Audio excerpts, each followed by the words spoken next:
video educativo sobre los vectores. Antes que nada debemos iniciar con lo que es la definición de vectores. Un vector es un segmento de una recta orientado que va desde un punto A, que es su inicio, hasta un punto B, que es su extremo. Para denotar un vector utilizaremos una letra y encima una flecha. Un vector consta de tres elementos principales: la magnitud, la dirección y el sentido. Empezaremos con lo que es la magnitud. La magnitud es la distancia que hay entre el punto inicial A y el punto final B. La magnitud de AB se expresa AB entre barras y una flecha encima. Si las coordenadas del punto inicial y del punto final de un vector están dadas, la fórmula de la distancia puede ser usada para hallar su magnitud. Esta fórmula sería raíz cuadrada de x2 menos x1 al cuadrado más y2 menos y1 al cuadrado. Por ejemplo, si el punto inicial es P igual a 1,1 y el punto final es Q igual a 5,3, recuerden que el primer término siempre va a ser en el eje X y el segundo siempre va a ser en el eje Y. Entonces tendríamos que la raíz cuadrada de 5 menos 1 al cuadrado más 3 menos 1 al cuadrado va a ser igual a 4,5. Gráficamente tendríamos el vector, que es la línea azul que vemos, y su magnitud 4,5, o sea, su longitud. La dirección es la medida del ángulo que se hace con el eje X del sistema de coordenadas. Esto nos genera un triángulo. Recordemos que el triángulo contiene hipotenusa, cateto opuesto y cateto adyacente. ¿Esto para qué? Para poder sacar lo que sería su ángulo, con las fórmulas del seno, el coseno o la tangente.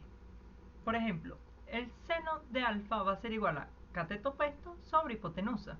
Si la hipotenusa vale 4 raíz de 13 y el cateto opuesto es igual a 8, entonces el seno de alfa sería 8 entre 4 raíz de 13, lo que sería igual a 2 entre raíz de 13. Al despejar alfa tendríamos seno a la menos 1 de 2 entre raíz de 13. Al calcular esto, obtendríamos como resultado 56,31 grados. Al calcular los grados obtendríamos diferentes tipos de ángulos. Ángulos agudos, que es un ángulo de menos de 90 grados, ángulos rectos, que es un ángulo de 90 grados, ángulos obtusos, que es un ángulo de más de 90 pero menos de 180, ángulos llanos, que son ángulos de 180, y ángulos cóncavos o reflejos, que es un ángulo de más de 180 grados. Ahora el sentido.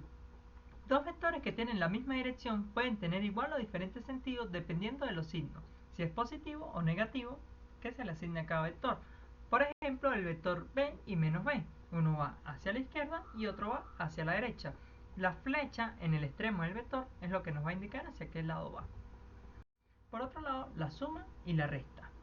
La suma de vectores se hace mediante el método del paralelogramo, que consiste en sacar el paralelo a cada vector que tengamos. Aquí tenemos el paralelo de A y el paralelo de B. Entonces, el vector suma sería A más B, que va desde el origen de los vectores hasta el extremo. En el caso de la resta, sería igual, con la diferencia de que el vector A menos B iría desde el extremo de B hasta el extremo de A. La multiplicación de vectores. Si el número es positivo, lo que se hace es multiplicar el largo del vector, o sea su magnitud, por el número de veces que nos indique la multiplicación.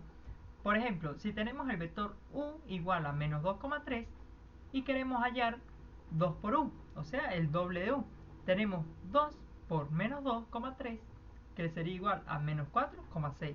Se aplica la propiedad distributiva y recuerden no olvidarse de los signos. Si nos piden hallar el vector menos 2u, sería menos 2 por u, menos 2 por menos 2 y menos 2 por 3, que sería igual a 4,6. Gráficamente tendríamos el vector u, que va de menos 2 a 3, el vector 2u, que es el doble de u, sería menos 4,6, y tendríamos el vector menos 2u, que es 4, menos 6, y sería el opuesto de 2u. Muchas gracias.